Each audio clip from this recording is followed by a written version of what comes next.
So let's pretend I'm Miss Simpson and I am starting the morning with the UNCC cohort. So from 8 to 9:30 in that instructional block 1, I'm going to teach them social studies because Miss Simpson is a social studies teacher.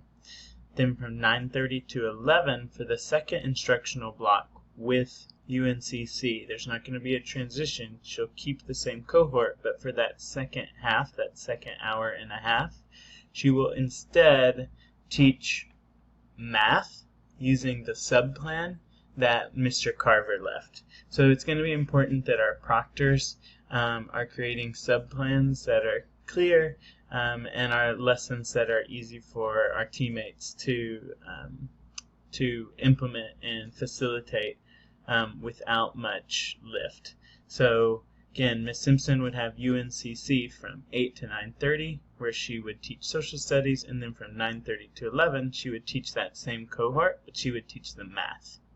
In the afternoon, she then has the other two cohorts, where for her first block, she's going to teach social studies, and the second block, she's going to teach math again. Now, Mr. Rowland is going to have the first block. He'll teach science because he's a science teacher. And then in the second block, he will teach ELA from Miss Kofi. Now, I haven't purposely set out like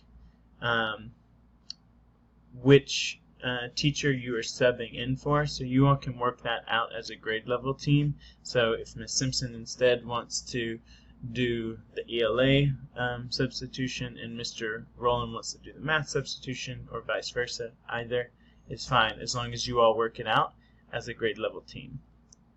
So just note there are times in the schedule on most of the grade levels where the block might be split up by something like Energizer or lunch, and I noted that by saying like block 4A and block 4B, or block 1A and block 1B, as a way to say that's the first part of, that's for this example, this is the first 30 minutes of the block, and this is the last hour of that block to make a total of an hour and a half.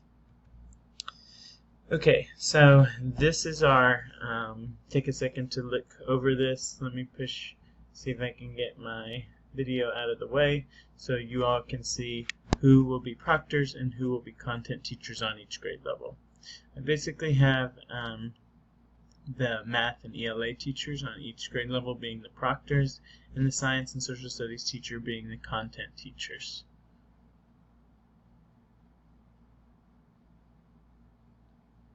Now, if there are strong feelings or rationale or reasonings behind why anyone on a grade level should be switched between being a proctor and a content teacher, that would have to be directly approved by me and your grade level chair.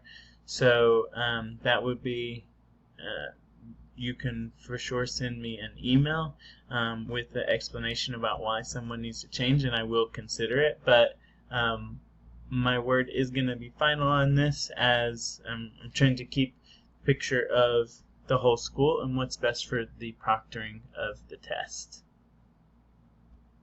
Okay, pushing forward, again, if you have questions or concerns or comments about the schedule, please let me know, or if you find errors, please let me know. Now, moving on to accommodations. So, first off, students with the documented testing accommodations, our S3 students, must still receive those accommodations, such as small group and oral admin, and those students will be pulled from the general testing area. So I'll be working with the S3 team separately to set up what that will look like, but those students who get things like oral admin, small group, they will be pulled. Now, this is a huge change for MAP because this has never been allowed in the past, but we have now gotten word from the region that this is allowed. So this is really important. All students are allowed a regular dictionary on the reading and language test. All students get a dictionary on the reading and language test. This is a huge lift to our kids and a huge resource if they use it well. And so we need to make sure that we are providing the dictionaries in those 2 testing rooms for the reading and language test. Just like for STAR now, they can, all grade levels, all grade levels can use the dictionary for the reading and language test. Now, in general, all students are always allowed a bilingual dictionary on all tests. That's a standard rule across all the STAR tests and now across all the MAP tests. Lastly, this is for G8 only. They are allowed calculators on the math test only. This also matches with what we allow students to do for STAR. So G8 students are allowed calculators. So if we will make sure that we have those ready for them to go next week. Now, lastly, we're going to talk about investment.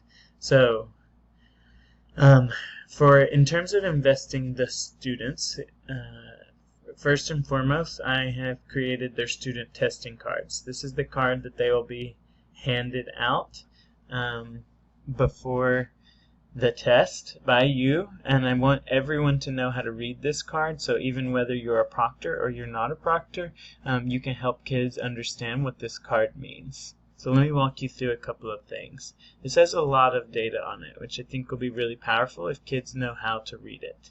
So, first, we're looking at math scores for Zion here. Please keep this confidential because this is actually Zion's information. Now, from fall to winter, Zion grew 17 points. Awesome job, Zion.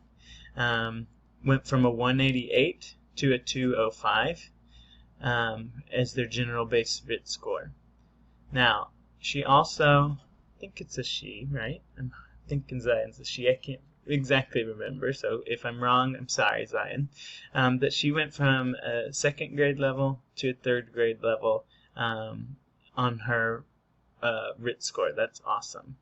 Now, was this college ready? Unfortunately, not yet. And what will automatically pop up on all students' card here is if they were college ready, it'll say yes, great job.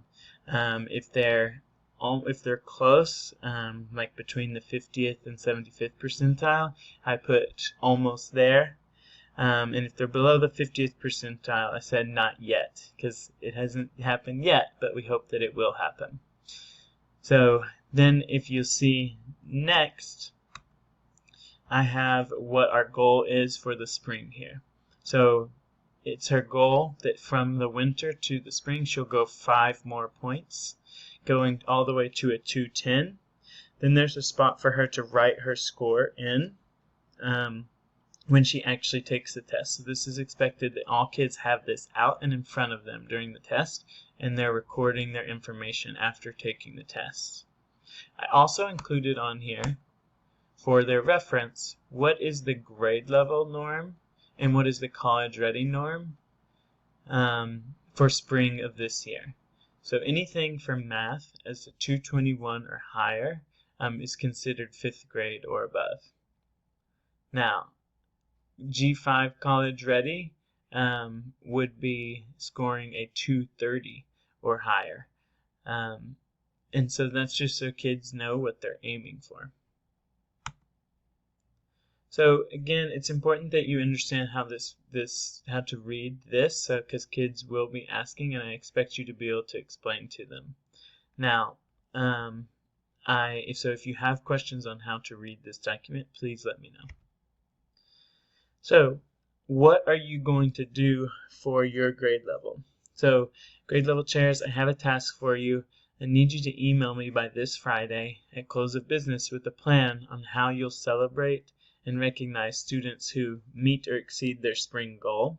So for example, looking at Zion, if Zion meets that 210 goal or exceeds it, how is she going to be recognized?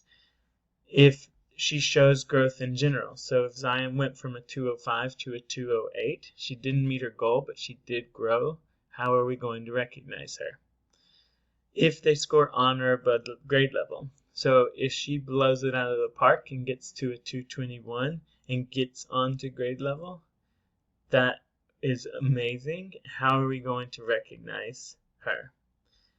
If we score on or above college ready, so if she really crushed it, she scores a 230 or higher, how are we really going to celebrate and recognize her?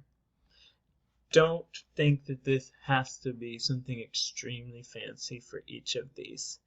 It could be as simple as a tracker in your hallway where you're putting up kids' names into each of these categories about whether they show growth, about whether they meet or exceed their spring goal, about whether they're going above grade level.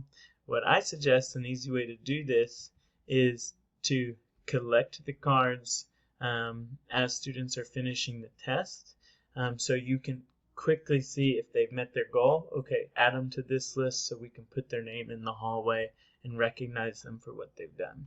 Now you're welcome to do things more fancy, like hosting a dance party in one afternoon, or getting some special treat or something for any of those groups that you want to recognize.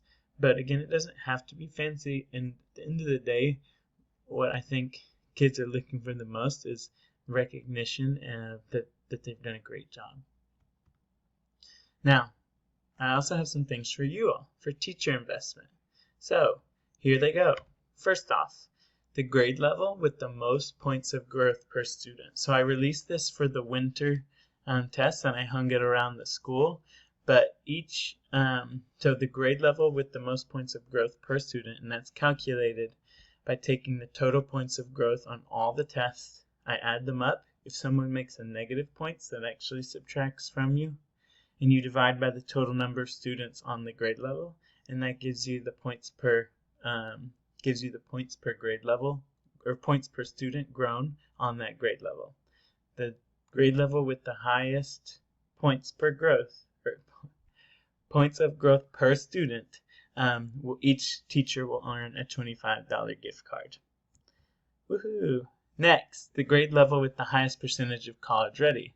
So which grade level has the highest percentage of students who are at that college ready level across all their tests?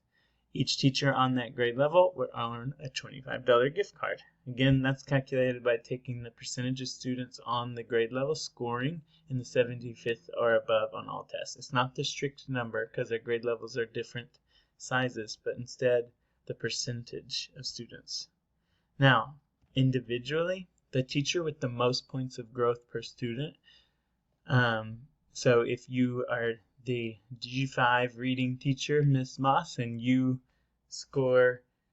have the most points of growth per student, she would get the $100 gift card. So this would be for your subject and content area. I am going to count the language test towards our social studies teachers. The teacher with the highest percentage of college ready, so the highest percentage for your test. So if it was 7th grade math, Mr. Carver, and he has the highest percentage of students of all the math tests that are at the college ready level, he will get a $100 gift card. So these are just some things for me to say thank you for all that you're doing for those teachers who are going above and beyond to make sure that their students are meeting the goals that we're setting around college readiness and around our tiered growth goals. Because this is really important for kids to get this right and end the year on a strong note of feeling like they have done great work this year, that they've grown and they've shown growth across the year. And look forward to seeing that happen for our kids because that's what they deserve. So last but not least, thank you for listening to my voice for this long. I apologize that I am probably annoying your ear at this point. So thank you for all that you do for our kids and our school, and I look forward to an excellent map testing season.